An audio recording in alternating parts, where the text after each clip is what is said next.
Impact Family, impacting the world through healthy family. Shalom sahabat Impact Family yang dikasih Tuhan. Saudara-saudara, berbahagialah saudara jikalau saudara selama mengikut Tuhan Yesus, saudara tidak mengalami penganiayaan. Banyak orang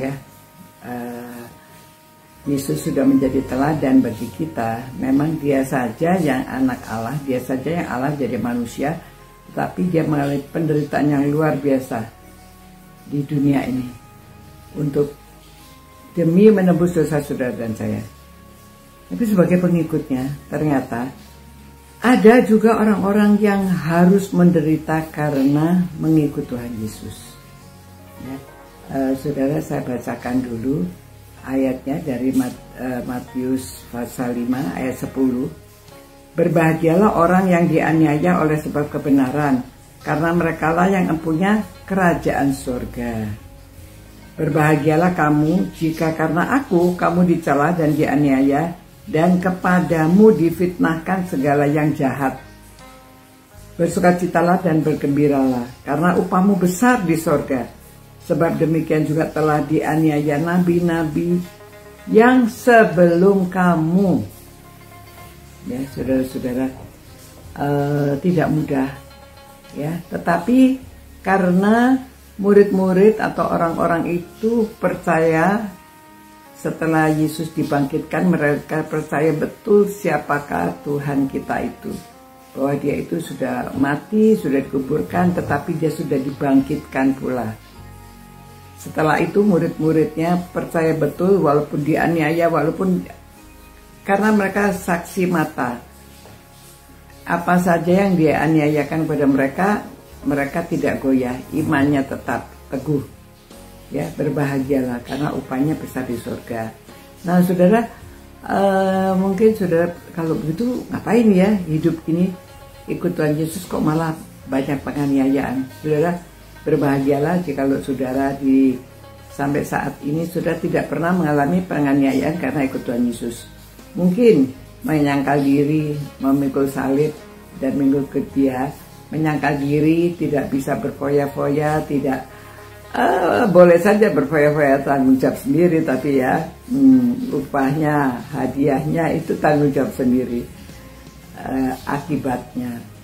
Nah, kalau karena ikut Tuhan Yesus itu sampai dianiaya, kita tidak bicara tentang murid-murid yang dianiayanya luar biasa. Ya, sampai ada yang disalib terbalik, ada yang sampai katanya ada yang sampai digoreng, ya serem ya saudara.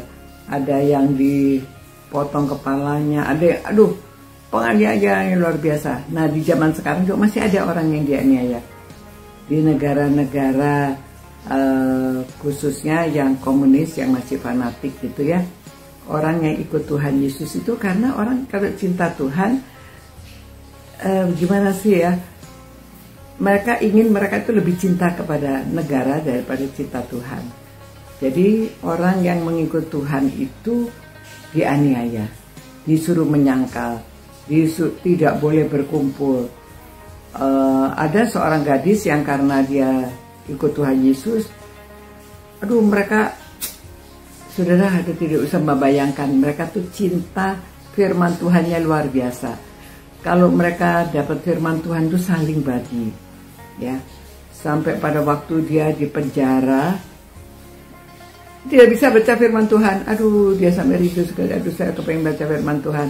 Ya, teman-temannya kalau mengirim sesuatu sama dia, mengirim satu ayat saja, senangnya luar biasa.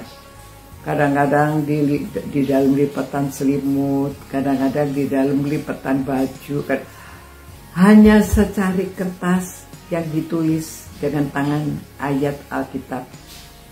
Dikatakan jangan takut karena akulah gunung batumu, akulah pelindungmu.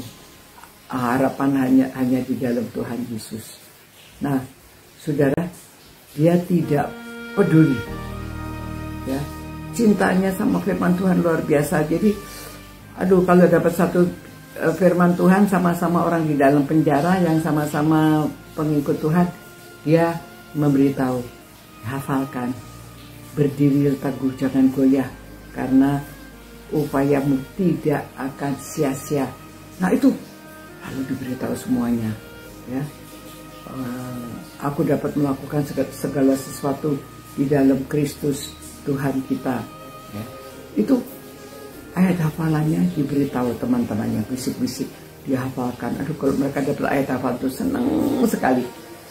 Nah saudara, saya bayangkan ya, kalau kita ini ada kebebasan boleh membaca firman Tuhan, tetapi kenapa males-malesan ya? Kenapa selalu ada orang yang sudah rajin, tetapi masih banyak yang kadang membaca, kadang tidak. Padahal ada kebebasan, bisa membaca kapan saja. Nah saudara, kalau saudara pernah mendengarkan cerita-cerita orang-orang yang dianiaya karena mereka cinta Tuhan, maka saudara baru sadar bahwa orang yang cinta Tuhan itu benar-benar sampai rindunya bukan main. Begitu dapat ayat satu saja, ayatnya dihafalkan, dibagikan kepada semua orang. Ya, mereka sampai dianiaya apapun mereka tidak mau menyangkal. Mereka diberitahu ya, kalau kamu bodoh, kamu mesti, kalau kamu mau menyangkal, kamu dikeluarkan dari penjara kamu, dan mereka diinterogasi macam-macam, mereka diam saja, tidak mau. Ya saudara, nah itu sebabnya upahmu besar di surga.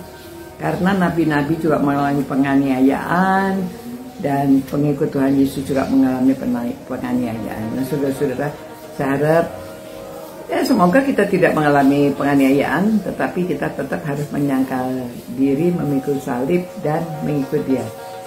Ya, perlukan waktu untuk membaca firman-Nya, untuk beribadah, untuk melakukan kegiatan yang harus kita lakukan. Karena kita mempunyai kebebasan, manfaatkan dengan baik. Tuhan, terima kasih Tuhan, Engkau begitu mengasihi kami, Engkau rela menderita, para nabi menderita, pengikutmu, murid-muridmu menderita Tuhan. Terima kasih Tuhan, kalau kami dibebaskan, kami sudah merdeka, kami dapat ada waktu untuk kami ibadah, untuk kami membaca firman Tuhan. Biarlah kami tidak menyia-nyiakan Tuhan. Untuk semua orang yang bersama-sama merenungkan firman-Mu ini Tuhan, supaya sungguh-sungguh mengikut Yesus dan melakukan bagian kami, menggunakan kebebasan dengan sebaik-baiknya untuk cinta Tuhan, untuk mencintai firman-Mu, dan kami dapat melayani dengan baik. Ya Tuhan, berkatilah semua orang yang cinta akan Engkau ini Tuhan. Demi nama Yesus kami berdoa dan memohon. Amin. Ya saudara-saudara, mari kita sungguh-sungguh mengasihi Tuhan. Upahmu besar di surga. Amin. Sampai jumpa pula. God bless you. Ciao. Impact Family, impacting the world through healthy family.